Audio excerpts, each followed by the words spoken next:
Depois destas coisas, olhei, e eis não somente uma porta aberta no céu, como também a primeira voz que ouvi, como de trombeta, ao falar comigo, dizendo: sobe para aqui e te mostrarei o que deve acontecer depois destas coisas. Imediatamente eu me achei em espírito, e eis armado no céu um trono, e no trono alguém sentado. E esse que se acha sentado é semelhante no aspecto à pedra de jaspe e de sardônio, e ao redor do trono há um arco-íris semelhante no aspecto à esmeralda.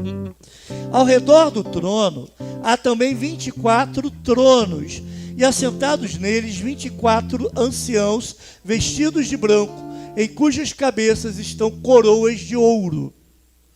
Do trono saem relâmpagos, vozes e trovões, e diante do trono ardem 7 tochas de fogo, que são os 7 Espíritos de Deus. Há diante do trono um como que mar de vidro, semelhante ao cristal. E também no meio do trono e à volta do trono, 4 seres viventes cheios de olhos por diante e por detrás. O primeiro ser vivente é semelhante a leão, o segundo semelhante a novilho, o terceiro tem o rosto como de homem, e o quarto ser vivente é semelhante à águia quando está voando. E os 4 seres viventes, tendo cada um deles respectivamente 6 asas, estão cheios de olhos ao redor e por dentro, e não têm descanso nem de dia nem de noite, proclamando: Santo, Santo, Santo é o Senhor Deus, o Todo-Poderoso, aquele que era, que é e que há de vir.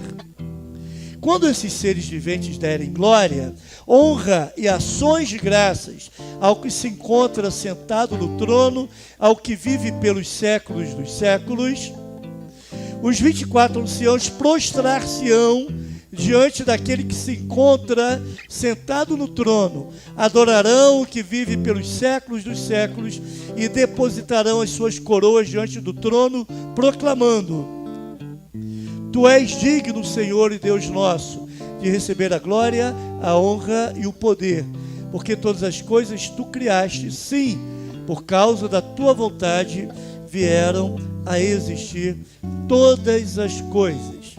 Esta é a palavra do Senhor. Pai, que o teu Santo Espírito nos ilumine para entendermos bem a tua palavra e que ela seja aplicada em cada coração, por cada coração aqui presente. Em nome de Jesus, amém. Pode sentar, irmãos.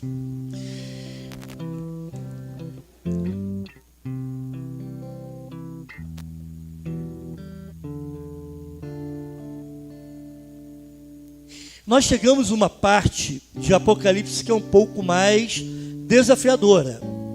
Até então, quando nós tratávamos a respeito de igreja, as questões iniciais, nós não entramos em alguns aspectos da literatura apocalíptica em que precisamos nos esforçar ainda mais para entendermos os simbolismos que são apresentados no texto. O trono de Deus, Apocalipse 4, de 1 a 11. Estou propondo uma ideia inicial que seria a grande ideia do texto, que é o seguinte: Deus está no trono e reina soberanamente sobre os homens. Vamos falar juntos? Deus está no trono e reina soberanamente sobre os homens. Apocalipse capítulo 4 e 5 fazem parte de uma mesma visão.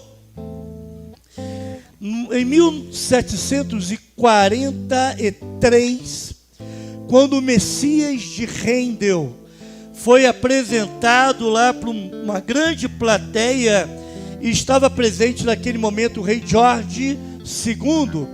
Quando eles chegaram naquela parte daquela peça chamada O Messias de Rendel, naquela parte daquele coro chamado Aleluia de Rendel, os irmãos sabem qual é? belíssimo coro, fantástico.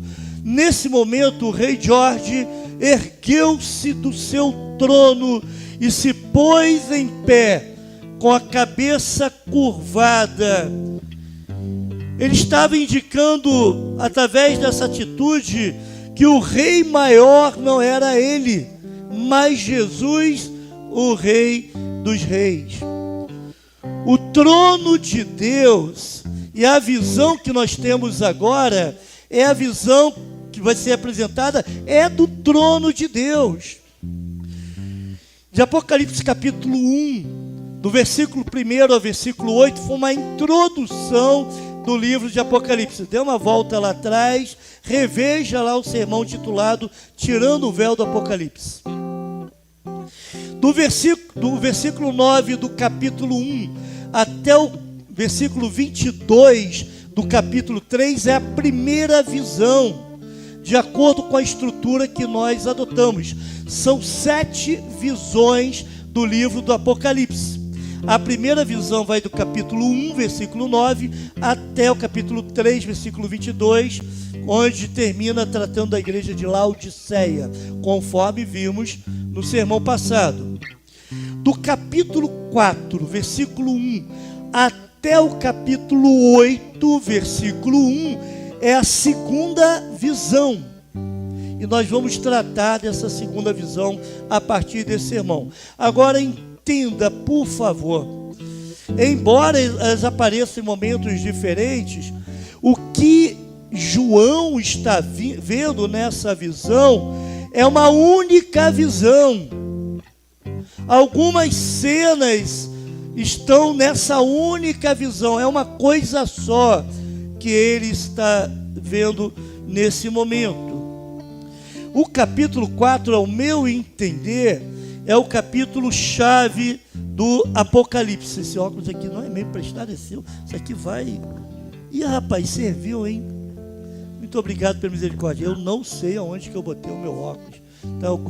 Tem algum lugar aqui nessa igreja, né?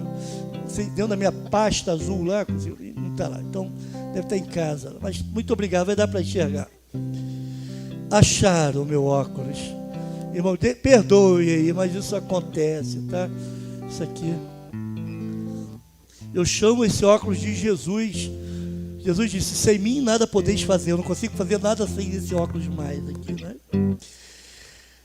Irmãos, do Apocalipse capítulo 4, a meu ver, traz a mensagem central do livro do Apocalipse. Deus está assentado no trono. Era uma mensagem, e essa foi uma mensagem muito importante para aquela igreja que estava sofrendo, a igreja sofredora, a igreja perseguida, a igreja que estava sendo presa, a igreja que estava perdendo seus bens, a igreja que estava perdendo sua vida. Perante um quadro tão terrível de sofrimento, eles estão enxergando Deus no seu trono. Antes do mundo perseguir a igreja, né, Deus já estava sentado no seu trono. No capítulo 6 nós vamos ver os juízos de Deus. O juízo parcial de Deus, capítulo 6, os 7 selos a partir do capítulo 6. Depois veremos as 7 trombetas e finalmente o juízo final de Deus, que são as 7 taças. Mas antes de entrar nessas questões relativas ao juízo, nós temos Deus sendo apresentado como sentado no trono. Domínio, governo, Deus continua reinando. Não é César, não é o imperador, não é qualquer outra autoridade. Por isso, em primeiro lugar, Deus não quer que o seu povo seja ignorante a respeito da sua glória e das coisas que hão de vir. Olha comigo mais uma vez o versículo 1. Começa dizendo, depois destas coisas. Normalmente, irmãos, essa expressão depois destas coisas marca no livro do Apocalipse o início de uma nova visão. E é isso que está sendo apresentado aqui agora. Jesus, então, ele havia sido apresentado depois dessas coisas, o quê? Depois daquela primeira visão, onde Jesus foi apresentado como primeiro e último, como aquele que está vivo, ou como aquele que vive, que foi morto, mas vive para sempre. Jesus é apresentado como aquele que tem as chaves da morte e do inferno. Depois, o desdobramento dessa primeira visão, que continuou nas 7 cartas enviadas à igreja da Ásia Menor. Então, depois dessas coisas, ou seja, tudo aquilo que foi visto na primeira visão, João diz, e olhei, ou seja, e vi. João viu o que ele chamou de porta, e eis que havia uma porta no céu. Eu estou chamando de portal, talvez por influência de filmes de ficção científica, né? É uma espécie de um portal, é uma porta arqueada lá no céu, que dava acesso visual ao que estava do outro lado. Ao mesmo tempo, ele ouviu uma voz como de trombeta. Essa voz como de trombeta também apareceu no capítulo 1, versículo 10. É o próprio Jesus ressurreto, em glória, falando com o João. Jesus em autoridade, trazendo revelação para João. Interessante, Jesus diz assim, suba para cá, suba até aqui. Isso não tem nada a ver com o arrebatamento da igreja, pelo amor de Deus. Tem alguns que defendem essa linha. Não tem a ver com o arrebatamento da igreja. Mas João foi transportado em espírito. O que ele teve foi uma visão. A João, então, irmãos, é permitido ver o futuro sob ou a partir de uma perspectiva celestial. João contempla o trono antes de contemplar os dramas da história que vão acontecer nos próximos capítulos. É isso que Jesus está fazendo com João naquele momento. Em segundo lugar, o Deus que está assentado no trono de glória, governando todas as coisas, é o foco de todo o louvor dos seus escolhidos.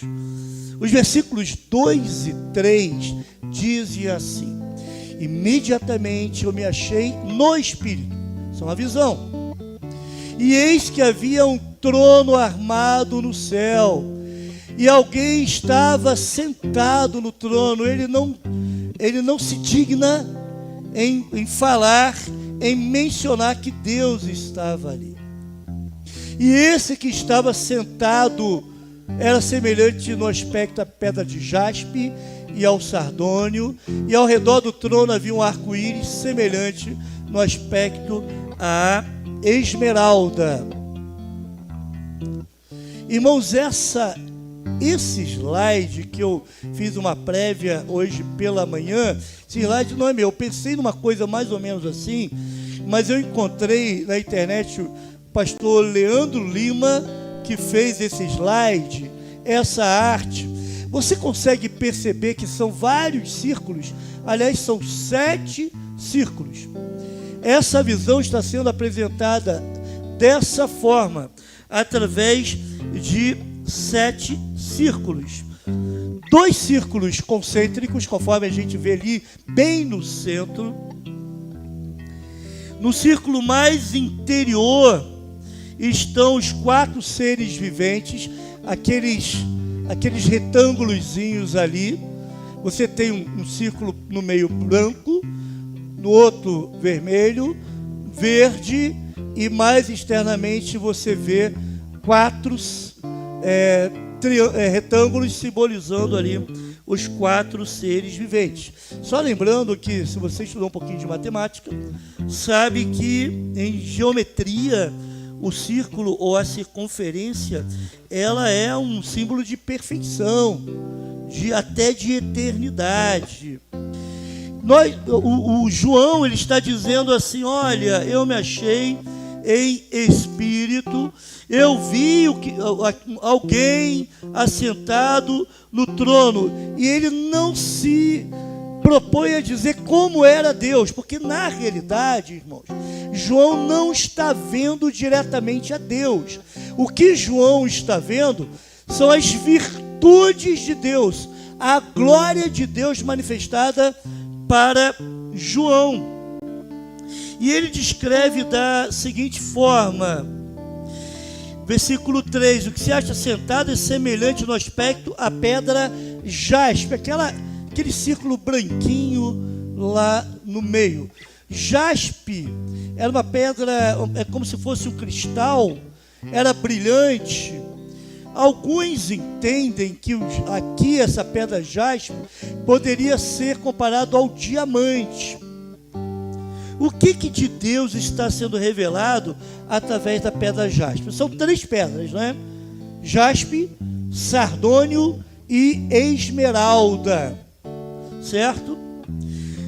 As 3 pedras juntas, obviamente, se você quiser entender dessa forma, representam a glória de Deus, a beleza de Deus, a realeza do Senhor.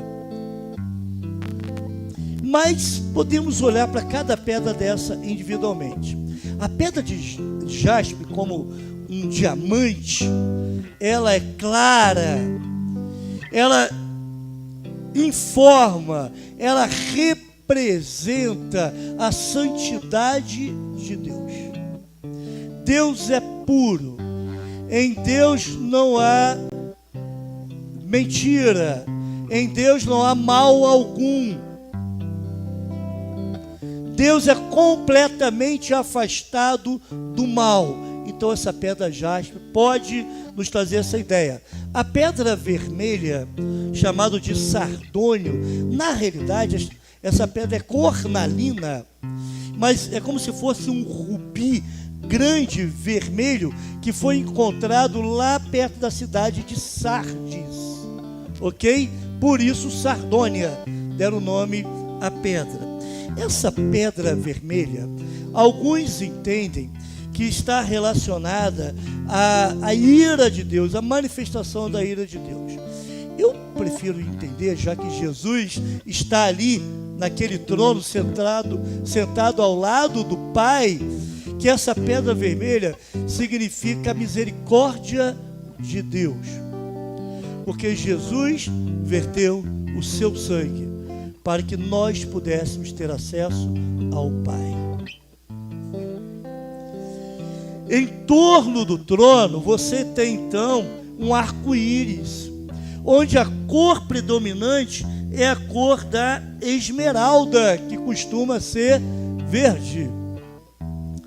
Mais importante do que a cor aqui é a ideia do arco-íris. Os irmãos se lembram de onde surgiu o arco-íris. Irmãos, prestem atenção no que eu vou falar aqui. João, para relatar a visão que está tendo, ou para relatar as visões que está tendo, ele está lançando mão de passagens do Antigo Testamento. Existe um princípio de interpretação bíblica que diz que a Bíblia se interpreta por si mesma. A Bíblia se explica por si mesma. João, então, quando fala a respeito do arco-íris, ele está lembrando aquilo que aconteceu lá no passado, depois do dilúvio, onde Deus disse que não mais exterminaria a humanidade através do dilúvio. Isso aconteceu, irmãos? De novo? Se aconteceu, não me falaram nada. Aconteceu o dilúvio de novo, irmãos? Não. Sabe por quê? Deus é fiel. Então esse arco-íris está simbolizando a fidelidade do Senhor. O que João está vendo ao olhar do trono. João está vendo a santidade de Deus, João está vendo a misericórdia de Deus, João está vendo a fidelidade de Deus. É isso que ele está vendo. Todos os detalhes estão orientados com vistas ao trono. Sobre o trono, em redor do trono, a partir do trono, diante do trono, no meio do trono.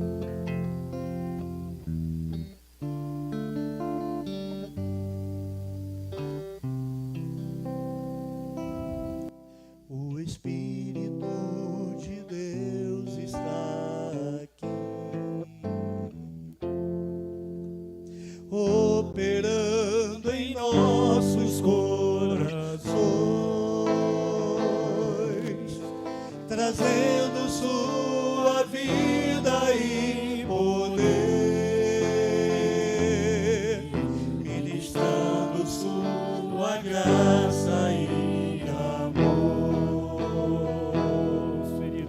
Os feridos de alma são curados, os cativos e oprimidos, os cativos e oprimidos livres são, os enfermos e doentes são sarados, os enfermos e doentes são sarados.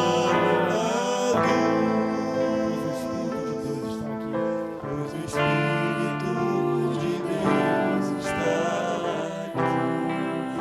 Pai, eu quero contemplar. Pai, eu quero contemplar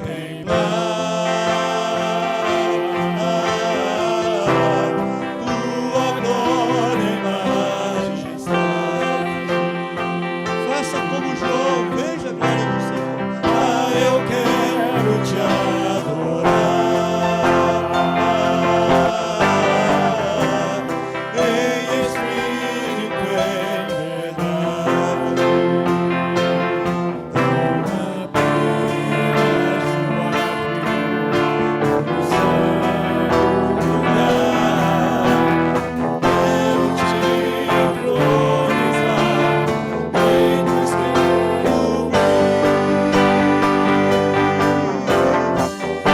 Já ouviu a sala do trono, irmãos?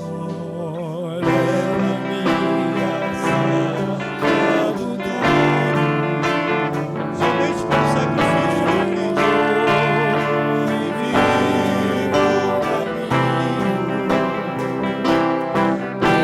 O sangue de Jesus, eterno sumo leva-me à sala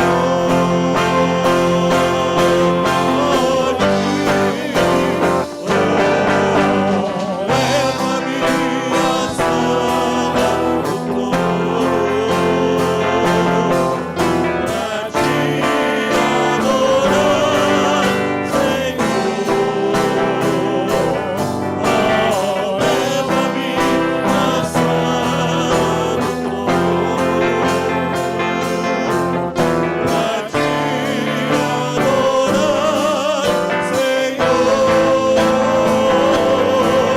pra te adorar, Senhor. Leva-me à sala do trono, pra te adorar, Senhor. Mas em terceiro lugar, os salvos por Jesus estarão eternamente voltados para contemplar a glória de Deus. O versículo 4 vai dizer assim: ao redor do trono havia também 24 tronos. E nelas estavam sentados 24 anciãos, vestidos de branco, com coroas de ouro na cabeça. Irmãos, esses 24 anciãos, esse trono já foi mencionado em Apocalipse capítulo 3, versículo 21, quando Jesus disse: ao vencedor dar-lhe-ei sentar-se comigo no meu trono. Quem são esses 24 anciãos que estão sentados em 24 tronos? Os números em Apocalipse têm um caráter simbólico. 12 é o número do povo de Deus. Então 12 significam as 12 tribos, os 12 patriarcas, fundadores de tribos de Israel, mas também os 12 discípulos de Jesus. A igreja do Antigo Testamento e a igreja do Novo Testamento estão sentados diante do trono, contemplando o Senhor. Irmãos, essa igreja, parte dessa igreja está lá agora. Está vendo a Deus, está adorando ao Senhor, estão em louvor ao Senhor. Aqueles que partiram com Cristo, eles estão vestidos de branco, que é um sinal de pureza. A justiça de Cristo lhes foi dada, lhes foi imputada. Por isso, o sangue de Cristo os lavou de todo o pecado. Com coroas na cabeça, foram vitoriosos.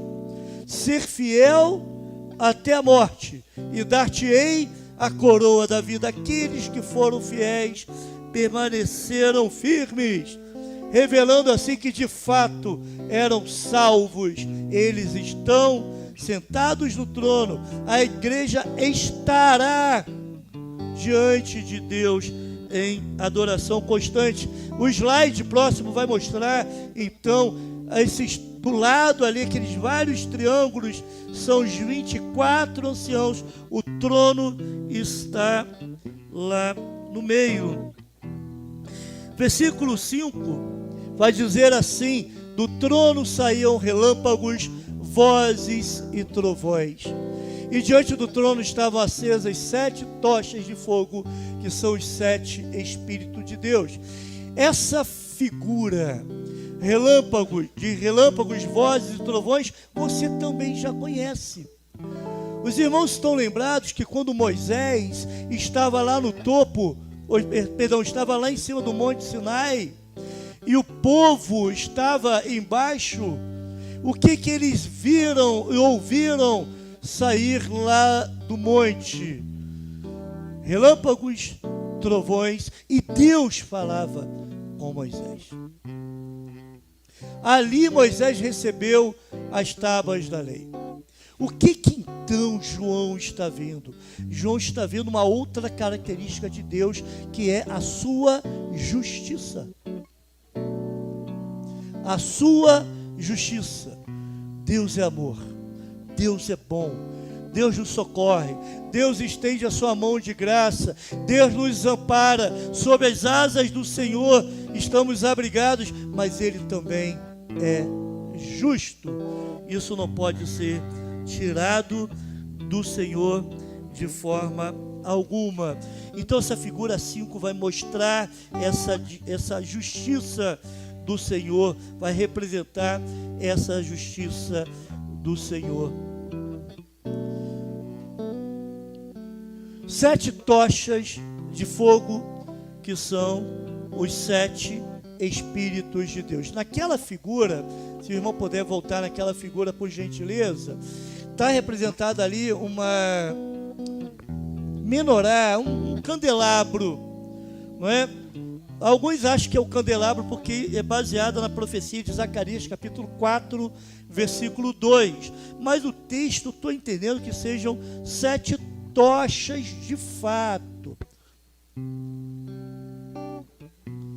E nós já vimos que essas 7 tochas, até o texto vai dizer que elas representam os 7 Espíritos de Deus.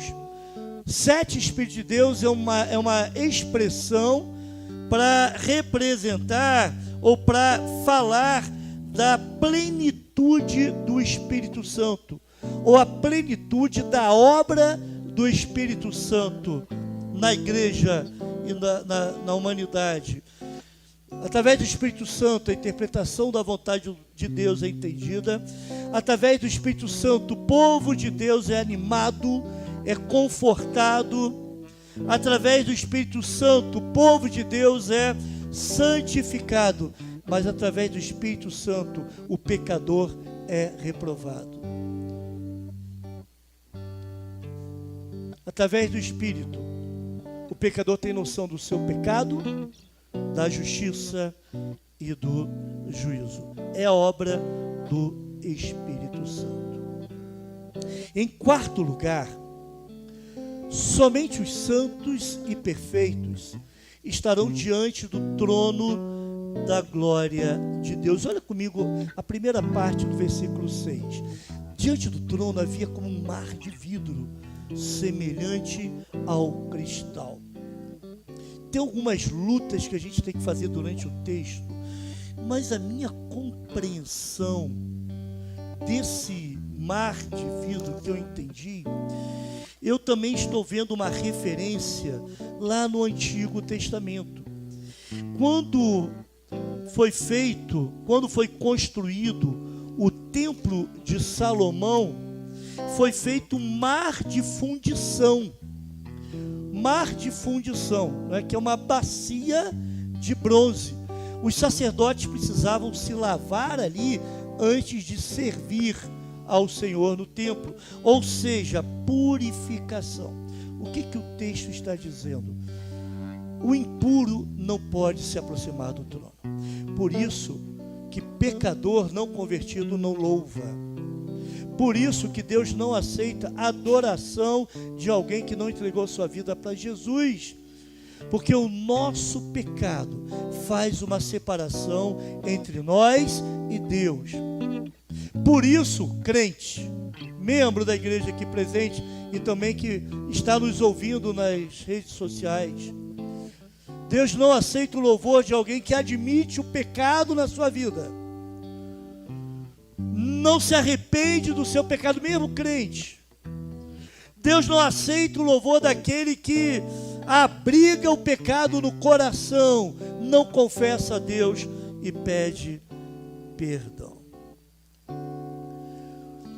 No Isaías capítulo 57, versículo 20, antes de passar adiante, o texto fala assim: mas os perversos são como o mar agitado, que não se pode aquietar, cujas águas lançam de si lama e lodo. Assim é o perverso. Em vez de ser esse mar de cristal límpido, você consegue ver através dele o perverso, representando a multidão de crentes, porque no céu não tem mar, representando a multidão de crentes resgatados, purificados pela obra do Espírito Santo. O perverso não participa, ele não está ali, porque o que o perverso tem no seu coração é sujeira, é imundície, lama e lodo. Mas também tem um círculo mais interno e mais próximo do trono. Voltando àquela figura, só para os irmãos entenderem a ideia, nós temos ali, depois do círculo verde, nós temos um círculo, que seria melhor uma circunferência, mas vou usar a palavra círculo. São 4 triângulos ali, eles estão representando os 4 seres viventes.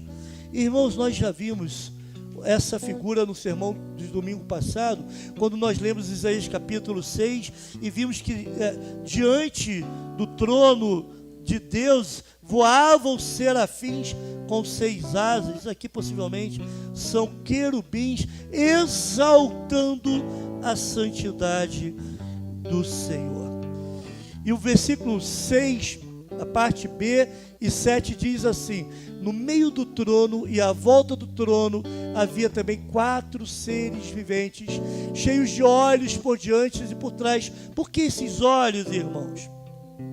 Possivelmente esses olhos sejam para observar qualquer tipo de pecado. Não pode se aproximar do trono de Deus. Então eles estão de olho. Inclusive tinham olhos dentro de si próprios, porque eles mesmos no seu interior se observavam, para que nada de mal, nenhum pecado se aproximasse do trono. Mas olhos também tem a ver com sabedoria dentro do conceito bíblico. Eles exaltavam a Deus, eles guardavam e exaltavam ao mesmo tempo a santidade de Deus. Os aspectos dos seres viventes representam uma coisa muito interessante. Pode passar, meu irmão. Porque ao mesmo tempo que esses seres estão ali ao redor do trono, manifestando ou guardando a santidade do Senhor, eles vão representar também a natureza. Esse foi uma outra luta que eu tive com o texto, porque muitas ideias surgiram. O que me convenceu na realidade que esses seres também estão representando a natureza foi o último versículo do capítulo 4, que nós vamos ver daqui a pouco. Na realidade, os capítulos 4 e 5 estão exaltando duas grandes obras de Deus. No capítulo 4, o que está sendo exaltado é a natureza. Deus é exaltado pela sua criação. E no capítulo 5, Deus é exaltado pela sua redenção. Por isso que esses seres estão representando aí. E eles têm aspectos muito interessantes. O rosto de uns era semelhante ao leão, que pode representar todos os animais selvagens. O rosto de um outro ser vivente é semelhante a um boi, que pode representar todos os animais domesticados, porque o boi pode ser domesticado. O rosto de outro era semelhante, irmãos, a homem, certo? Eu estou chamando aqui de hominídeos, né? Tanto os homens, de maneira geral, como aqueles animais que se parecem, têm características semelhantes a de homens. E o quarto animal tinha aparência, né, semelhante à de ave, representando todas as aves. O que está sendo feito aqui agora? Deus está sendo engrandecido pela criação. Os irmãos se lembram que Deus foi engrandecido pela sua pureza, santidade, pela sua misericórdia, pela sua fidelidade, e agora Deus está sendo engrandecido pela sua criação, pelo poder criador que ele tem, o que ele teve ao criar a sua criação. Versículos 8 e 9, então, vai voltar a falar sobre os olhos desses quatro seres viventes. E os quatro seres viventes, tendo cada um deles, respectivamente, 6 asas, estavam cheios de olhos. A explicação dessas 6 asas, nós encontramos em Isaías capítulo 6. Com 2 cobriam o rosto, se achavam indignos de olhar para Deus. Com 2 cobriam os pés, sinal de humildade, e com 2 voavam, sinal de presteza para o serviço. E estavam cheios de olhos ao redor e por dentro, não tinham descanso, nem de dia, nem de noite. Apesar de terem muitos olhos, não fechavam os olhos. E o que eles proclamavam? Santo, Santo, Santo é o Senhor Deus Todo-Poderoso.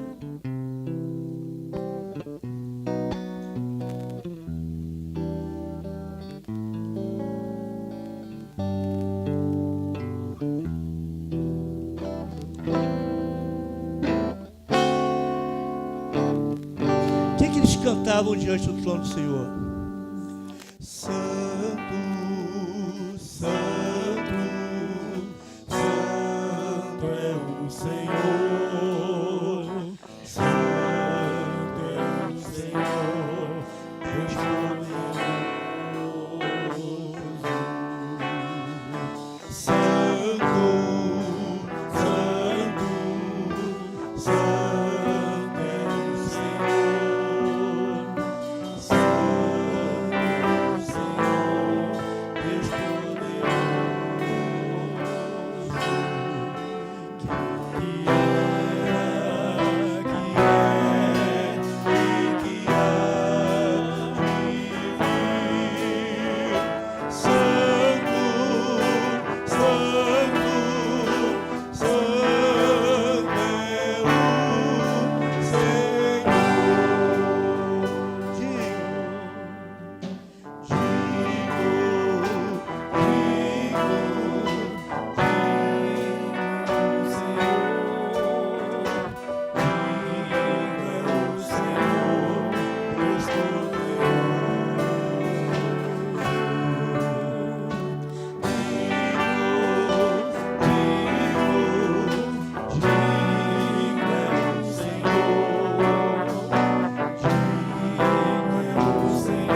viventes estão fazendo, eles proclamam sem cessar a santidade, a onipotência e a eternidade de Deus. Em quinto lugar, apesar da perseguição, Deus continua reinando em glória, honra e poder. Os versículos 10 e 11 vão dizer: os 24 anciãos se prostravam diante daquele que está sentado no trono.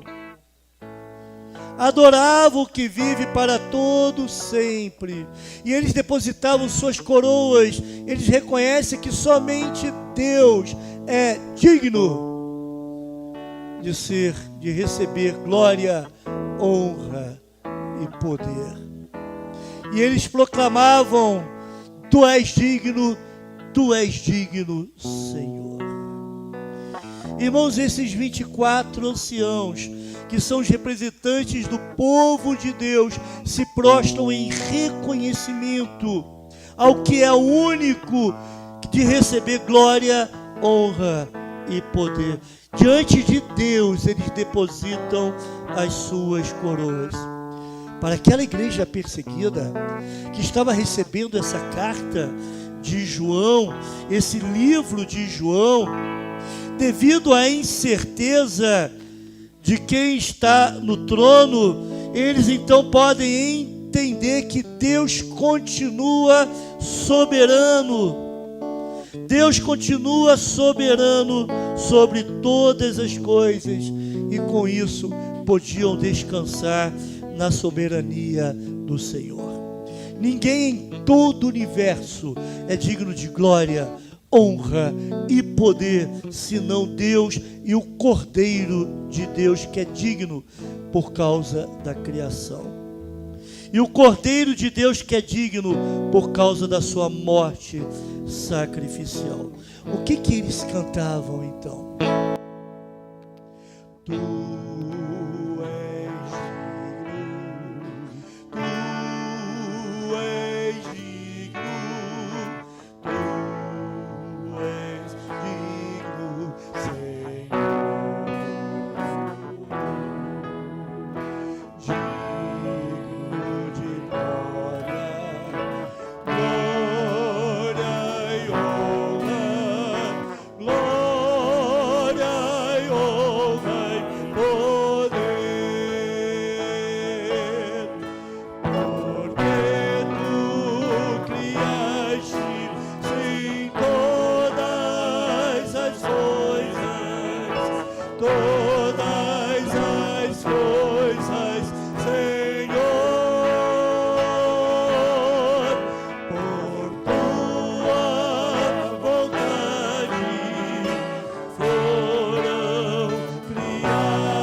tudo acontece a partir do trono.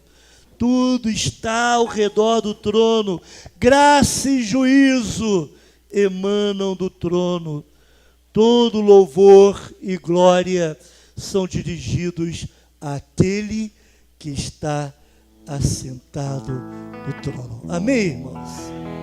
quero somente fazer algumas aplicações. O que nós podemos tirar para nós como lição prática? Em primeiro lugar, descanse na soberania de Deus.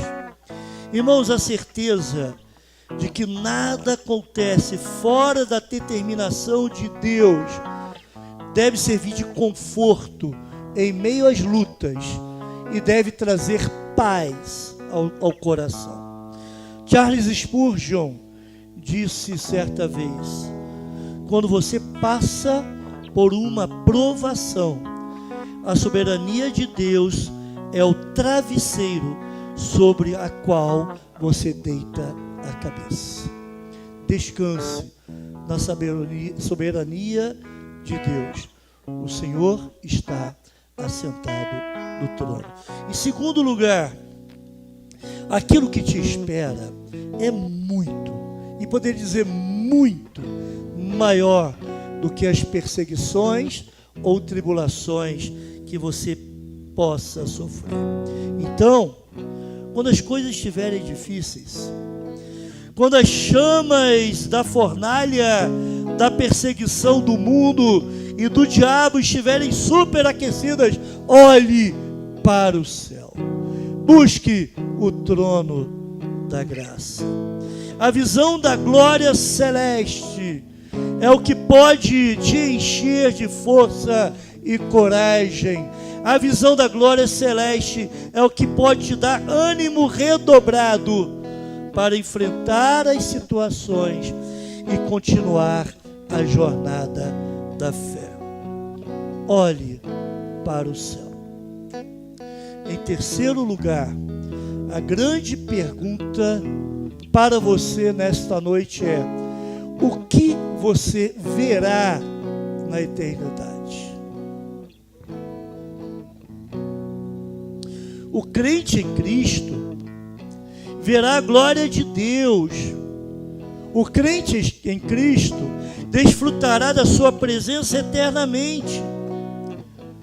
Mas aqueles que morrerem sem Jesus, em vez de verem a glória do Senhor e desfrutarem da sua presença, verão dor e sofrimento eternos. Jesus quer te salvar deste destino terrível que te aguarda, que é resultado do pecado. Jesus quer te salvar. Ele oferece salvação para você nessa noite. Para te salvar, que Ele morreu na cruz. Jesus se entregou para ser o seu Salvador. Mas você precisa crer em Cristo. Você precisa entregar a sua vida para Jesus. O que você verá na eternidade? Qual vai ser a sua decisão nessa noite? Vamos orar, irmãos? Se coloque em pé mais uma vez.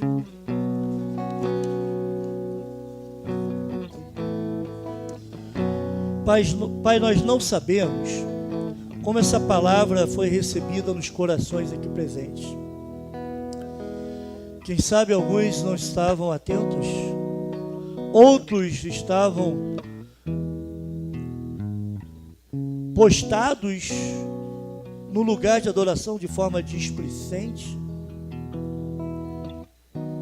Mas sabemos que a tua palavra foi pregada e ela cumpre o propósito. Obviamente que ela pode ser recebida como pode ser rejeitada. Ó Deus, venha por favor exercer graça no coração do mais indigno, incrédulo, que essa palavra chegue. Não sei se tem alguém aqui nessa noite, nessa situação, mas que essa pessoa possa entender a mensagem que foi pregada, possa entender que existe um céu, existe a experiência da glória, existe a possibilidade de contemplar a tua glória, ó Deus, em eterno louvor e adoração. Mas também para aqueles que não são lavados pelo sangue do Cordeiro, o que os aguarda é uma existência eterna terrível de dor e sofrimento, angústia e aflição. Ó Pai, que essas pessoas que estão longe de Ti possam entender a gravidade dos seus pecados, possam confessar os seus pecados, se arrependendo dos seus pecados e recebendo a Cristo nos seus corações, pois Ele é a única solução para o pecado. Ó Pai, venha salvar nessa noite. Exerça a Tua misericórdia e graça. Oramos, ó Deus, em nome de Jesus, que o Teu amor, ó Pai, que a graça do nosso Senhor Jesus Cristo e a doce presença do Espírito Santo esteja com cada um de nós hoje e para sempre.